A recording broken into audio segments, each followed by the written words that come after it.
Let me say at the outset, I didn't invent them, but I did rediscover them for myself, and then brought my rediscovery with myself into my new flying school.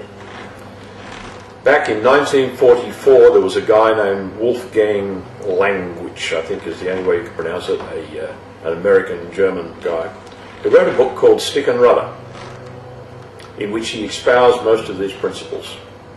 Now that book has been in continual production since then. I have a mint copy, first edition, printed in 1944 of this book, and also you can go right to the Bankstown Airport pilot shop right now and buy the latest edition. It hasn't changed.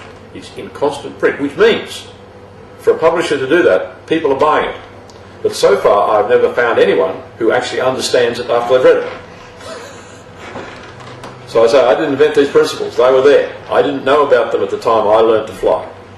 I got my student license when I was 16. I learned to fly, or got my pilot's license on Chipmunks, which was basically an aerobatic aeroplane. So at least I had the advantage. Whilst I wasn't taught aerobatics as part of my training, my flight instructor did the odd loop and roll and exposed me to it, and I loved it.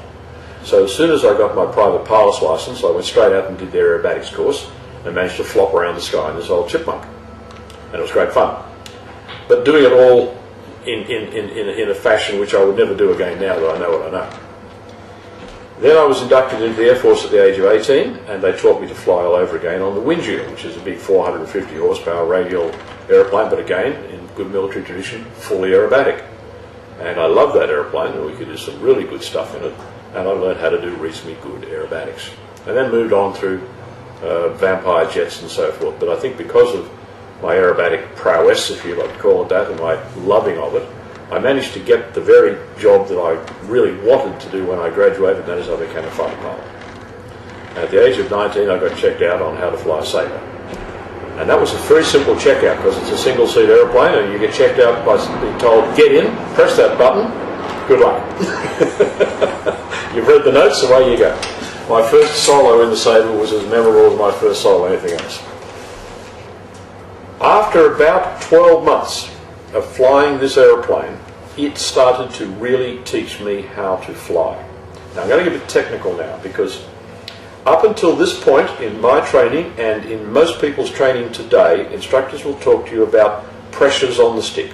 Hold the back pressure, release the back pressure. And this was the same in my training in the Air Force.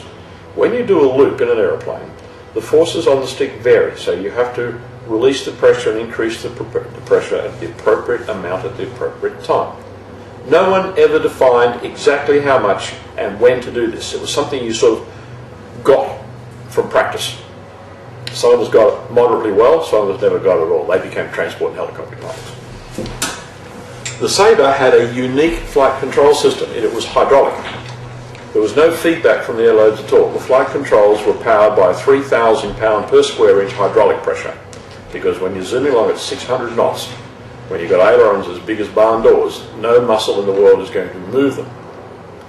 So technically the control stick was just a big valve which opened, a big stick which opened hydraulic valves. There was no feedback to your hands at all from the air loads. So they installed in the airplane what is now regarded as a very primitive artificial feel system, with two big springs attached to the stick under the floor, one that way and one that way.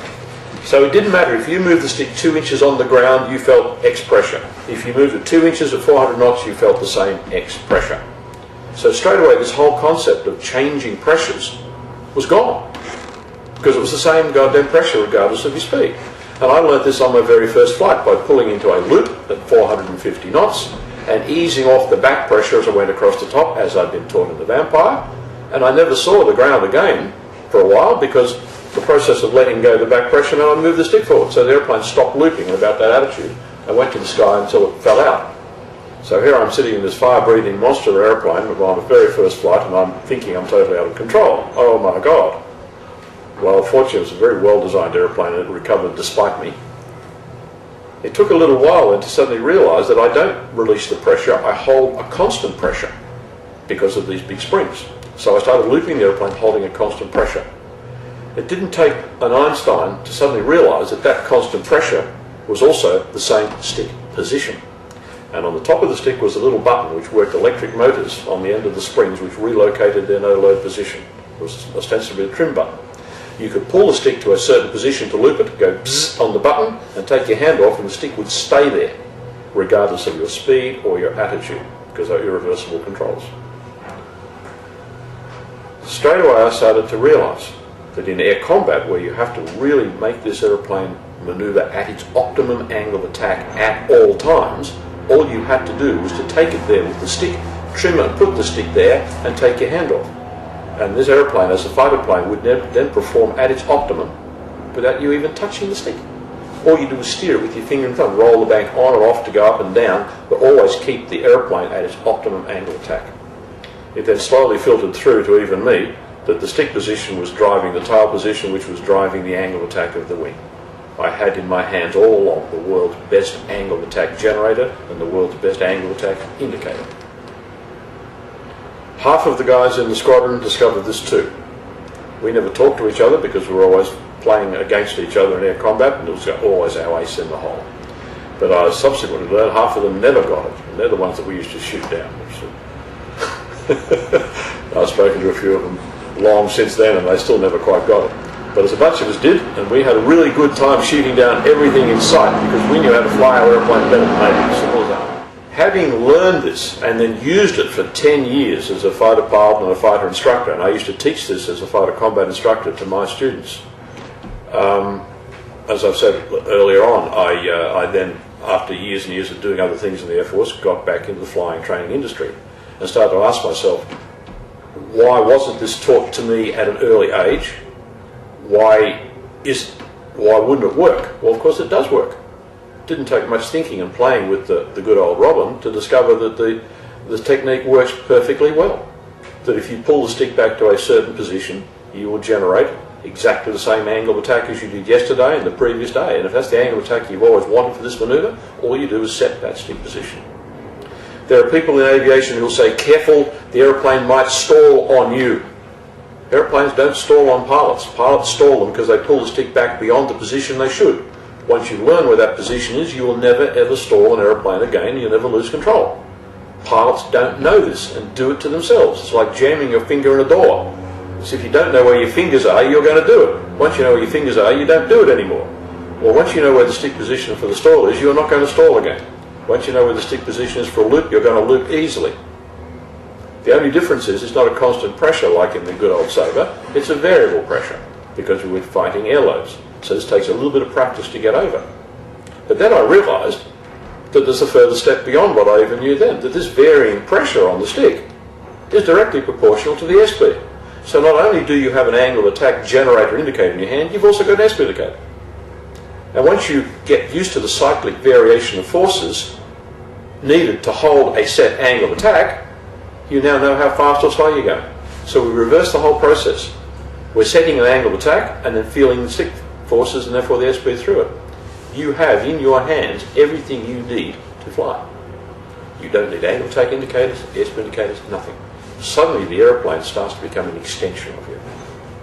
It's not a machine you sit in and wrestle for control anymore. It's a prosthetic set of wings which are attached to you, and they will go where you command. You know where your hand is any minute of the day. Put a stick in it. Now you know where your wings are any minute of the day. The aeroplane becomes an extension of you. Now you're really flying. It's great.